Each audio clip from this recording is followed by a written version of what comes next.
2026. Mr. Witness, sagutin niyo na lang ako. Lahat ng admissions are utterances. Yes, sir. Okay? Admissions is verbal. 'Di ba? Hindi to yung parang admission sa court. Pwede mo i-admit yung documentary evidence, pwede yung object evidence, pwede yung statements. When we talk about admissions against interest, especially in context of what we're talking about, may statement na laban sa interest niya. Yes, sir. So tinatanong ko dun sa buong video, meron ka bang nakita? Wala. Yes or no lang yun, meron or wala. O meron at wala, hindi yes or no. Kayo nag-evaluate nun eh. Meron o wala? Admissions against her interest.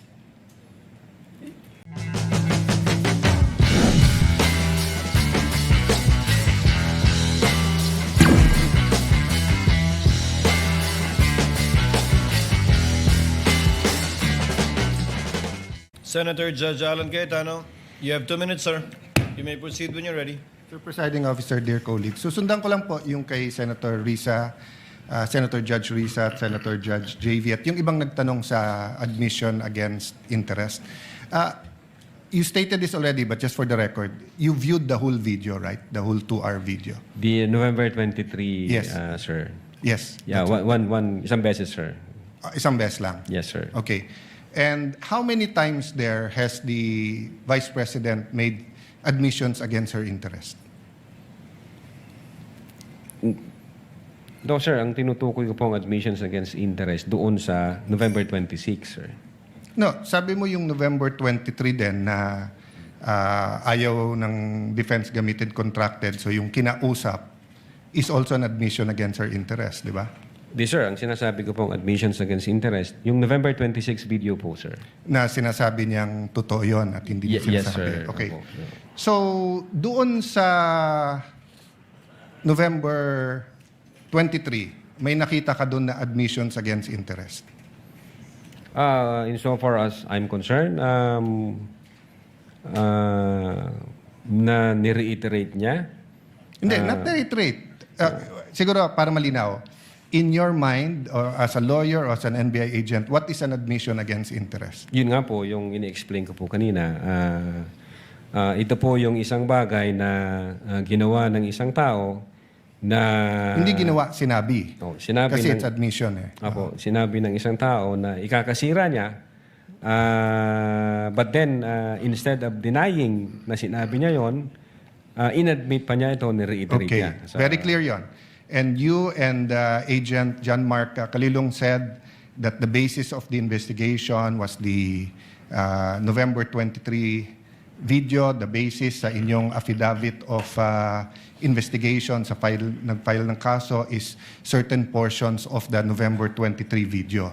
As well as So, the November, as well as the As well October as 18, other sir. evidence. Okay. Apo. Sa November 23, ilan ang admission niya against interest?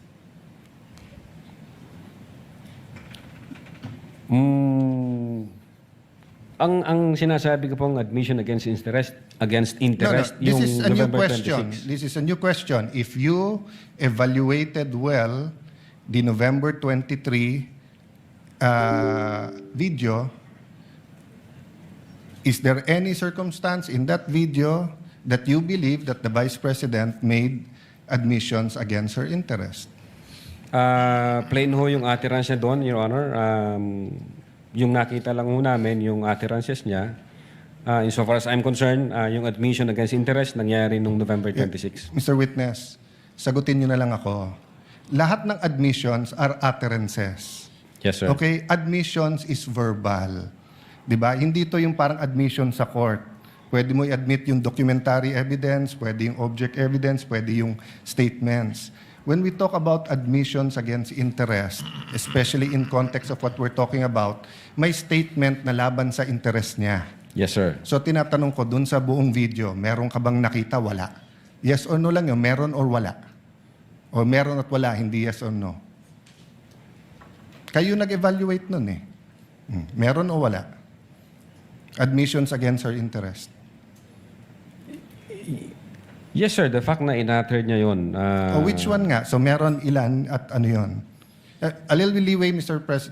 Presiding Officer, kasi hindi natukoy masyado yung tanong. Senator Judge Alan may proceed. Yeah.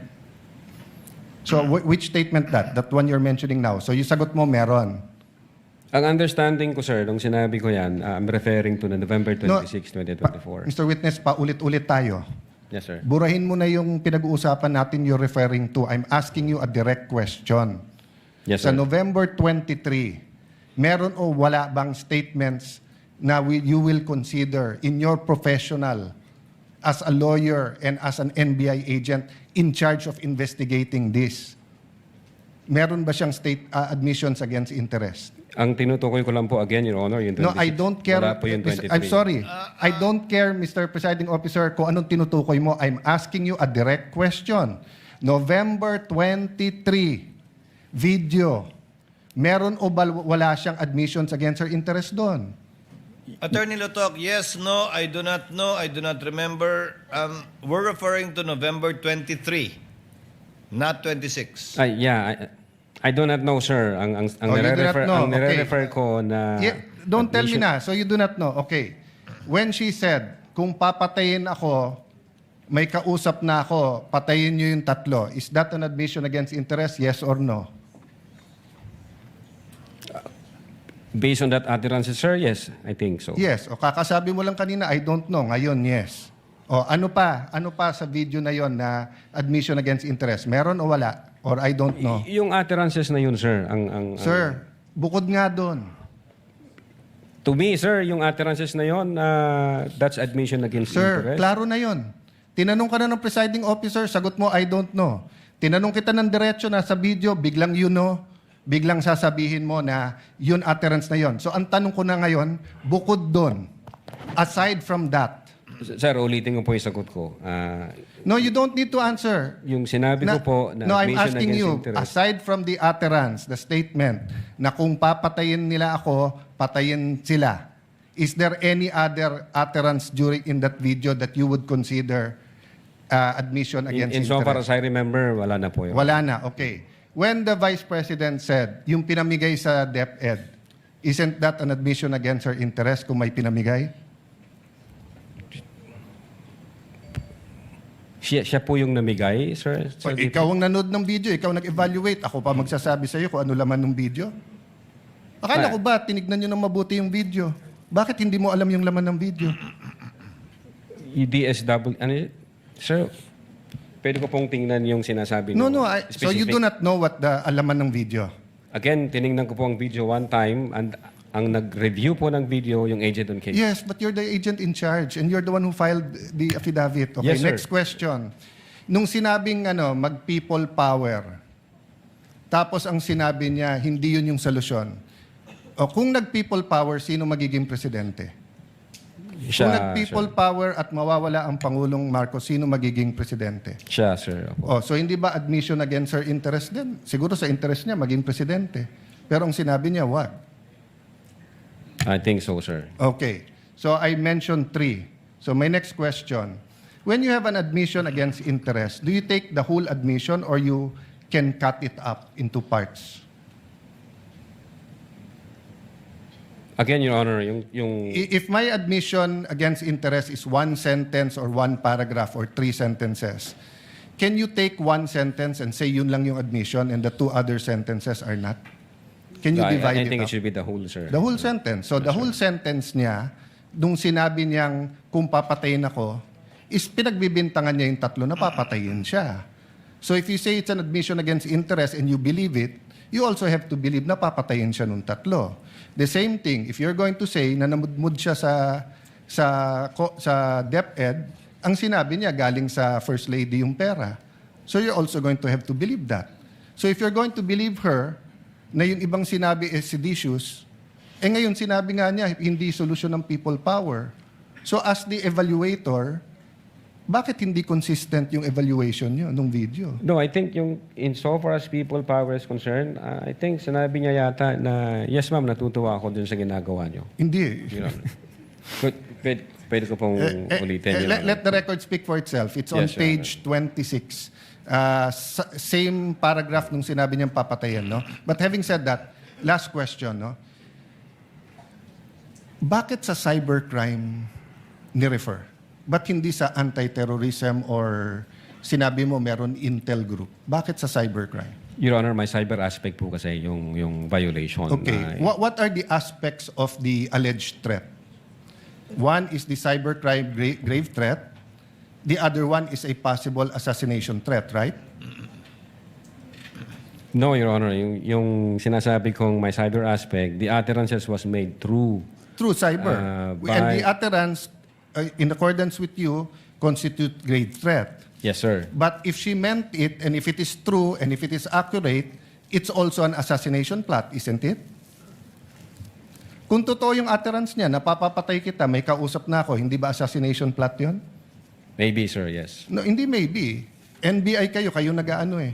May nagsabi sa presidente, papatayin kita. How much plain can that be as an assassination plot? That's why, sir, may validation process. That's sir. why may validation. Kaya yung tanong ko, ano ba mas mabigat, yung assassination plot o yung cyber aspect?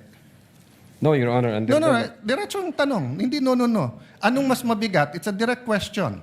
If you were NBI director now or whatever, you were PNP chief, dalawang iniimbestigahan mo, yung cyber aspect na pwedeng cyber libel, pwedeng grave threat, at yung assassination plot, ano mas mabigat sa dalawa? Ano yung prioritize mo? Your Honor, yung cyber aspect, based on the law, mag-a-add siya ng 1 degree higher doon sa... So, magdidebate tayo kung anong higher, papabayaan mong mapatay ang presidente. Kindly wind up, Senator Yes, Judge. I'm winding up. The point I want to make, Mr. President, is whether I was the PSC, the Executive Secretary, NBI, or an ordinary citizen, my first concern is wag mapatay ang presidente. Yes, sir. But instead of the NBI director taking it upon himself, giving it to the anti-terrorist or to the intelligence, sa cybercrime binigay. Your Honor, again, uulitin ko, yung utterances was made through information and So, communication technology. Kaya may I hope if jurisdiction any on one of my cybercrime colleagues here division. become president, magbago yung attitude ng NBI. Mas importante pala cyber kaso sa buhay ng presidente. Not necessarily, Thank you, Your Mr. Honor. President.